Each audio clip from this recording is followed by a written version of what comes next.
sincere apology from the perpetrator to the victim. A lot of us are holding ourselves hostage from being healed.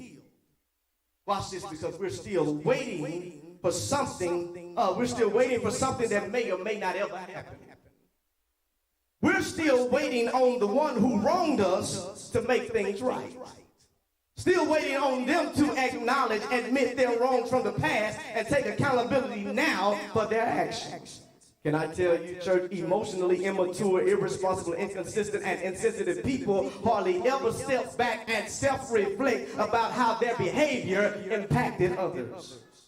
They hardly ever will acknowledge, admit, and take accountability for their actions, so they will seldom apologize or even experience any regret towards you. But Jabez teaches us today we don't have to wait on the other person to take back control of our lives.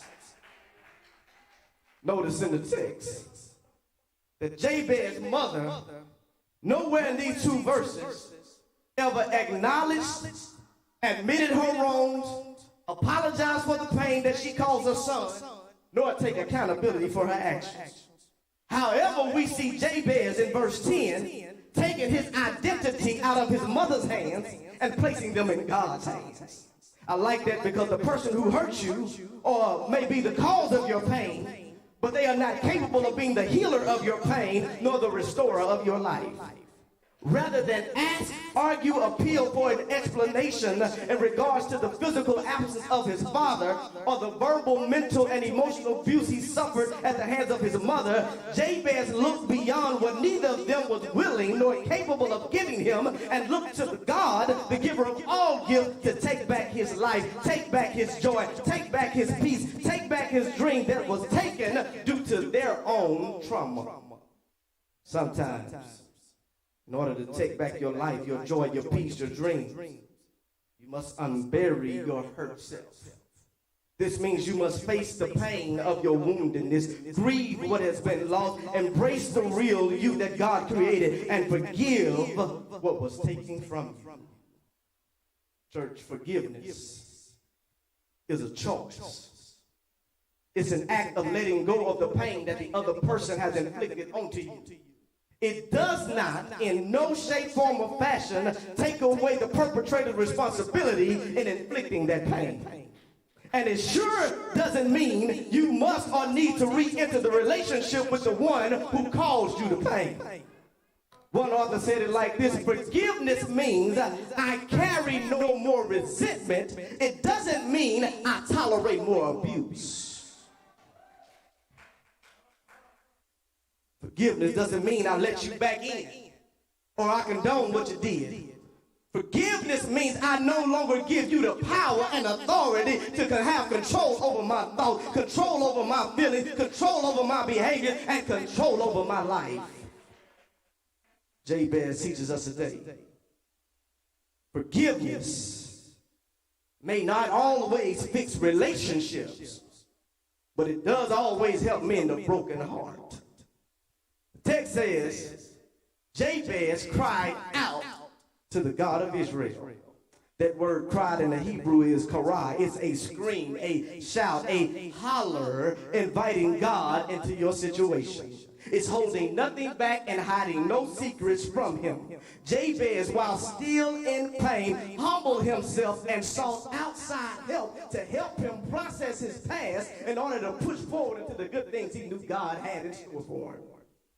Dr. Otis Moss III, senior pastor of Trinity United Church of Christ in Chicago, said, you have to have enough humility to holler, because there's hope in that holler. When Jabez invited God in, God provided him with a safe place to process experience, share his pain, acknowledge his hurt, and begin his healing journey. Don't be too proud today to admit that you are in pain and you need help. In Jeremiah chapter 6, verse 14, the Living Bible says it like this: you can't heal a wound by saying it's not there. You go to God in prayer, but you also need to go to a licensed professional, a licensed therapist, a healthcare provider, and get you the help you need to process and understand the painful things that both the adult you and the young you experience. Jabez reveals us one of the bravest things we can do is find a counselor, therapist, and just let it out. All I'm trying to tell you today, there's hope for you in your holler, but you can only heal what you're willing to acknowledge is real. You have to realize that the root of your problem lies with them, not you. You have to recognize while reconciliation is not always possible, release is. But here's the last thing. You have to refuse to allow your childhood to dictate your destiny. Refuse to allow your childhood to dictate your destiny. Perhaps today you think it's too late for things to turn around for you. Think your circumstances will never change. Think things will never get better for you. But Jabez, in his short prayer in verse 10, shows us that what you went through, how you grew up, what happened to you, what they said about you, doesn't have to hinder your destiny. Destiny is simply God's purpose for your life. It's interesting that Jabez did not go to his mother to bless him, but rather to the God of Israel. The God of Israel is Elohim. Elohim is the creative persona of God. Elohim created the heavens and the earth. Elohim created the moon and the stars. Elohim separated the day and night, the water and the land. Elohim has all power and authority over the whole earth. Though Jabez's mother abused her parental power, he still had faith in the one who had all power. Jabez asked God to bless him. That word bless in the Hebrew is Barak. I told you a few weeks ago, when you bless Barak the Lord, you kneel down in submission, giving honor and reverence to him for being the source of your supply. Jabez says, God, you bless me. When you ask God to bless you, you're asking him to look favorably upon you. Jabez was not asking God to use his power to bless him with more cash, cars, and clothes, but rather asking God to remember his promises and use his power to sustain, strengthen, and help him stand through the storm, stand through the rain, stand through the stigma associated with his name. Me personally, when you're asking God to bless you, Pastor Ellison, Mr. Gary, I love the translation for bless in the Greek better. The word bless in the Greek is eulogio. It's where we get our English word eulogy from. When you give a eulogy, Brother Derek, you speak well of someone. You say something good, something positive, something praiseworthy. Growing up, all Jabez heard was his mother saying something bad, something negative, something painful toward him. But Jabez refused to allow what she said to hinder what he had already said. Jabez, being a Jew, a descendant of Abraham, was familiar with the promise of blessing that God made Abraham. May I suggest to us today that not only had he become familiar with the promise of blessing that God made Abraham, but he was familiar with the blessing God gave Jacob. You remember Jacob. Jacob wrestled with God all night. Jacob wouldn't let go until God blessed him. God changed his name from Jacob to Israel. Jabez, in spite of his childhood pain, he desired a new beginning, a new direction for his life. Notice that Jabez didn't ask God to bless him in order to change his name. I believe Jabez was telling God, since you have all power and authority, you don't have to change my name like you did for Jacob. Just change my conclusion. Because the text says, he says right after, bless me, enlarge my territory. That word enlarge in the Hebrew is the word radva. Radva means to multiply, to grow large, to grow wide, to grow in work, to grow greater in all areas, to go beyond, to excel, to mature, to make more room, to increase capacity, to stretch, to break out, to break through, to expand, to go further, to think bigger, to occupy new territories, to be ready for new opportunities, and to have no limits. Jabez has been confined, restricted, imprisoned, and limited all of his life. Jabez, the one everyone counted out, the one who was told this is who you are and this is who you will always be, had a desire, a dream for more. Jabez was tired of living a life less than what God had destined for him. Therefore, he asked God to take the limits off of him, the limits off of his thinking, the limits off of what he thought his abilities were, the limits off of him trying to please everybody, the limits off of his vision for his life. Jabez wanted more for himself. He reached a place in life, church, where he outgrew the people, the places, and things around him. And therefore, he asked God to give him more room to grow, more room to go to another level, more room to be a blessing to someone else. He was saying, don't let me stay stuck right here. But before God can take us to another level, before God can trust us with more, he first has to see us removing those things in our lives that clutter our ability to see us having more. Things like our fear, our doubt, our unbelief, bad habits, contentment, laziness, disobedience, selfishness, unhealed pain that keep us wanting to stay stuck, and small thinking.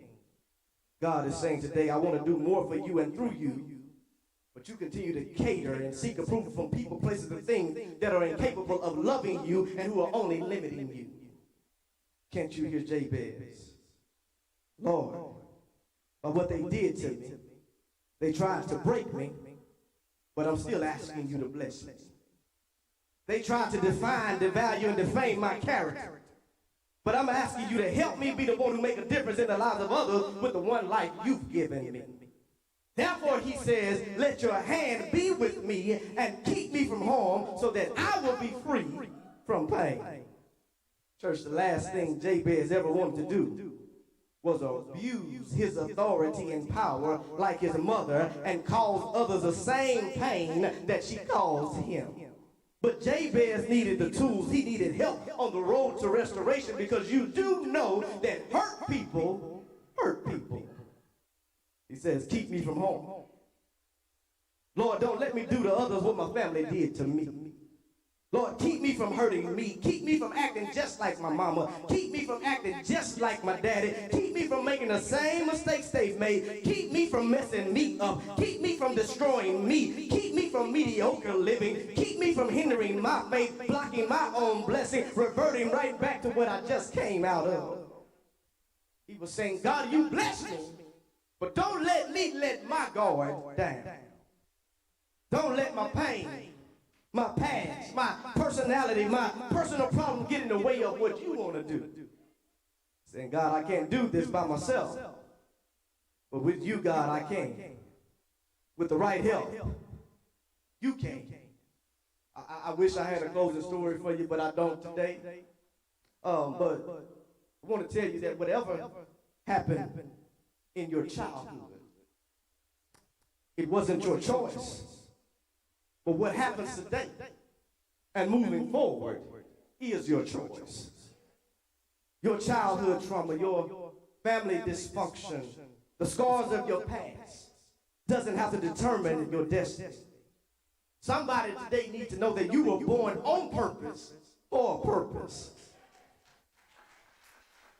The story of your past doesn't have to have the final story of your life. When we look around today, prisons are filled with people who carry pain and cause pain. And when we look around today, when we survey the land, turn on the news, look in our neighborhoods, look in our churches, we see places too that are filled with emotionally and mentally imprisoned people who are still carrying pain and causing pain. To stop this devastating cycle of being passed on to our children and future generations, someone in the family has to choose another way. Someone has to discover new ways, healthy and helpful ways to process the pain and make life better, not just for you, but for them. If you feel like today you're trapped, if you're still struggling with the seen and unseen scars, pain of your past, all I'm trying to tell you today is a good time to begin your journey of healing. Not only did Jabez know that he needed help from God going forward, But he also needed help from God to prevent him from going backwards.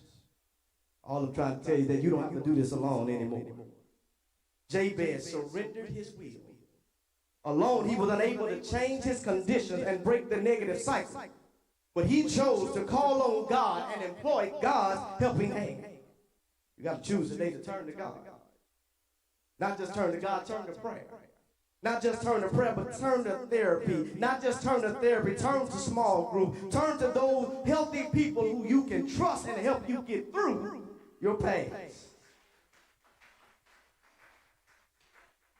No matter what has happened, no matter the issues confronting you right now, whether it was parental immaturity, parental irresponsibility, parental inconsistency, parental insensitivity, whether it was self-inflicted, regardless of the who, what, when, why, or how of your pain, you can break free from the cage you put yourself in. It's not easy. It's hard work. But the work is worth it. I leave you like this. Y'all know I'm a music fanatic. Bobby Blue Blank. Y'all know him. Bobby said it best. He said, you're going to cry. Oh, you're going to cry. And when the tears, they may stop falling. They may stop falling down your face, but they still fall down your heart. He said, you never know how long the wound will take to heal. It may take months. It could take years. But that's the way love works. You got to hurt before you heal. The prophet Jeremiah said, you can't heal a wound by saying it's not there. If you're going to truly heal and reclaim your rights of freedom at some point in this journey of life, you have to realize that the root of your problem was not you, but them. You have to recognize that while reconciliation is not always possible, in the relationship releases. And finally, you have to refuse to allow your childhood to keep you from God's purposes in your life. God bless you today.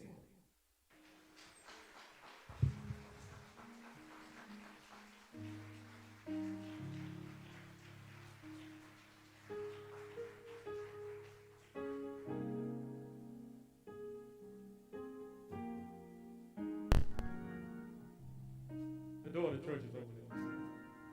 There may be one here today.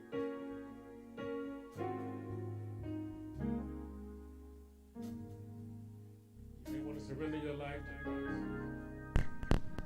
Today is a good day. Is there one?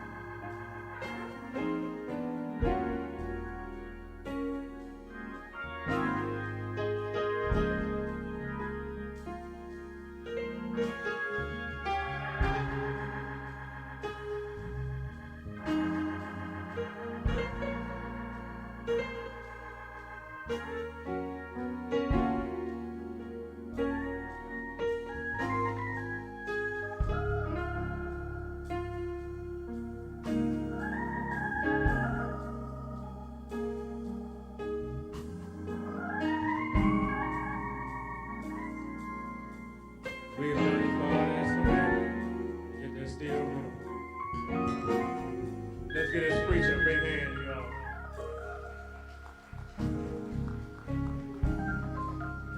Amen.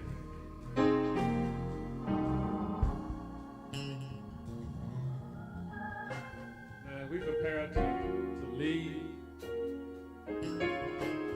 I ask you all to keep those families that have lost loved ones, those that have laid to rest on yesterday, and also those that were laid to rest this past Friday. I ask y'all to keep our pastor in our prayers as he prepares, him and his family prepares to leave today. We had our conversation, and she said, somebody said, well, man, you still coming to church? He's actually leaving today, So let's keep him in our prayers as well. Also, let's continue to pray for Minister McCall and Brittany McCall. Keep them lifted up. Those that are sick,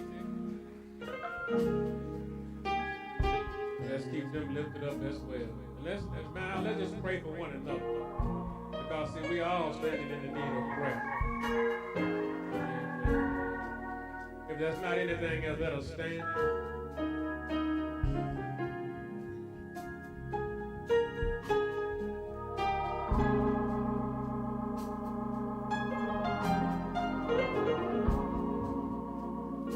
Let us bow our heads.